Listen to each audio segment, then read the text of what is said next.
What's up, everyone? Today I just wanted to go over scalpers, and we're going to talk about what this hobby would be like without them.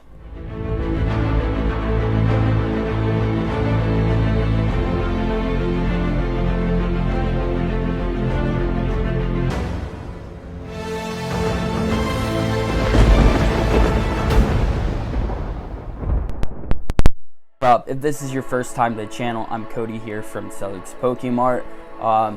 If you haven't done so already, please hit that like button, smash that subscribe, and click that notification bell. That way you're notified every time I upload new content. Now, today's topic is a very heated topic. It gets touchy with a lot of people, but we're going to talk about scalping and how it affects our hobby.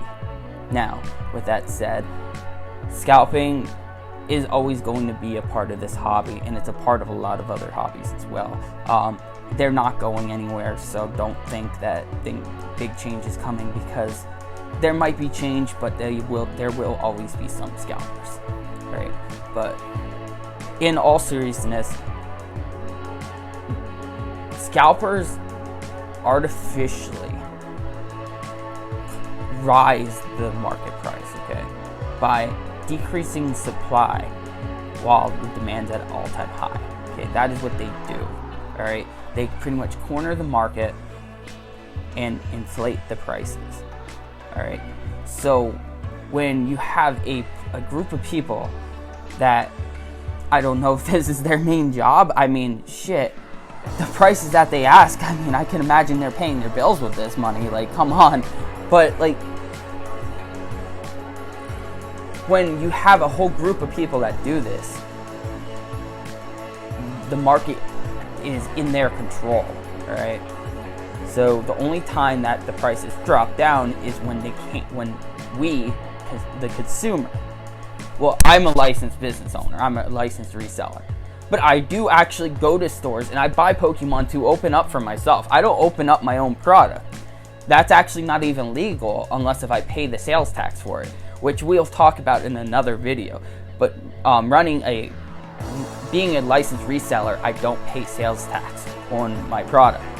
But anyways, so what they are doing is they pretty much have you in the palm of their hand.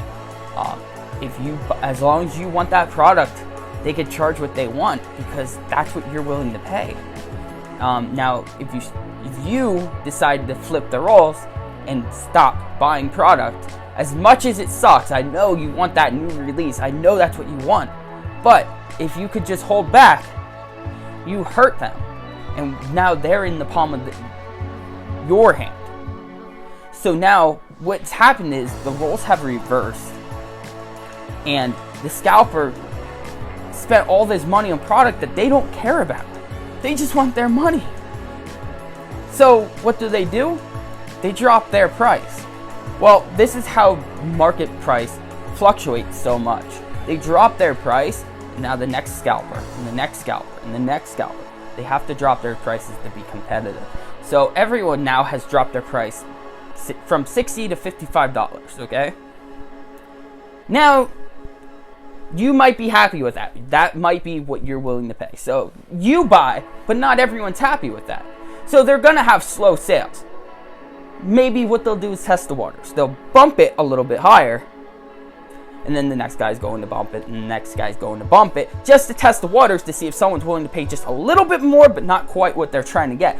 And this is why scalpers are always, they create such an artificial increase and decrease on this market, okay? Market price and MSRP are two completely different prices. Market price is what someone's willing to pay. MSRP is what the suggestive retail value is, okay? You don't even find MSRP anywhere but big box retailers anymore. I'm sorry, that's what it is. That's what this hobby has come down to nowadays. We can't control it as a reseller. We can charge MSRP, but what happens is eventually you attract a scalper, and then they start buying out your whole shop, and now they just controlled the market again. So what you have to do as a reseller, then, you have to counter that scalper by increasing your price a little bit. Just enough where it's not attractive to the scalper for them to make enough profit, because they already know now. They figured out this price that they can get for their product. They already know this. They tried too high, they didn't sell nothing. They went a little lower, they sold, they had a bite, so they tried going a little higher. So this is the game that they play. This is the game they play. What you have to do is, as a reseller, is play the game back. Okay? You play the game back. So what I would do, instead of asking MSRP, which I could ask MSRP, and if I were to make a private deal with someone I know is a collector, is going to open up product, I'm willing to work with prices. I am. But to the public, I have to charge more. I have to. It's not an option for me. Because, like I said, a scalper will find it eventually. They will find the product, they'll buy it all up, okay? So, I can make deals with YouTubers. If that's what you want, I can make deals with YouTubers. As long as I'm seeing the product being opened on camera, I'll make deals. Okay, if anyone's out there. But for these scalpers, what you're doing is when you're combating that price and playing that game, you're giving them, let's say, let's just talk about a $40 ETB from Walmart. I'll ask $45 to about $48 for a $40 ETB, as long as it's a very heavily desired set. Like, let's say Vivid Voltage. Vivid Voltage ETBs, hell, scalpers were even getting $60 for them, okay?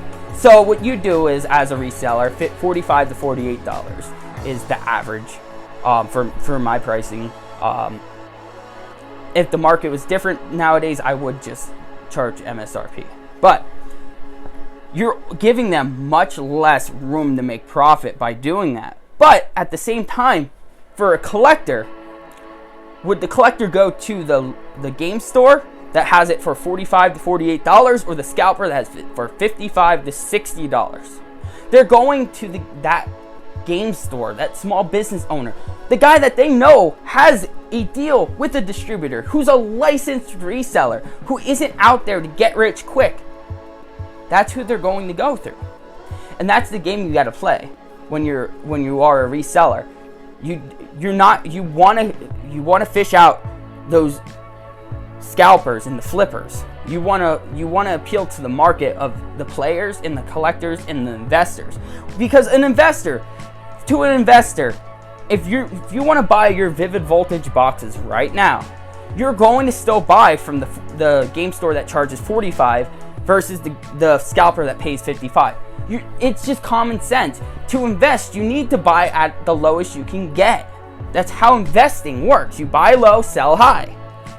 Do scalpers have a benefit to being in this hobby?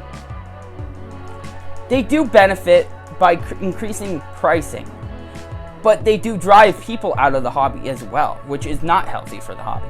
So they have pros and they have cons. Some of your cards would never be worth what they are right now if it wasn't for scalped prices and how hard certain sets are to get. Okay, remember when the Charizards first came out from Champion's Path, nobody could get Champion's Path. When that first week people were pulling those Charizards, they were going for double or triple what they're selling for today. That's because nobody could even get their hands on enough Champion's Path to pull the card.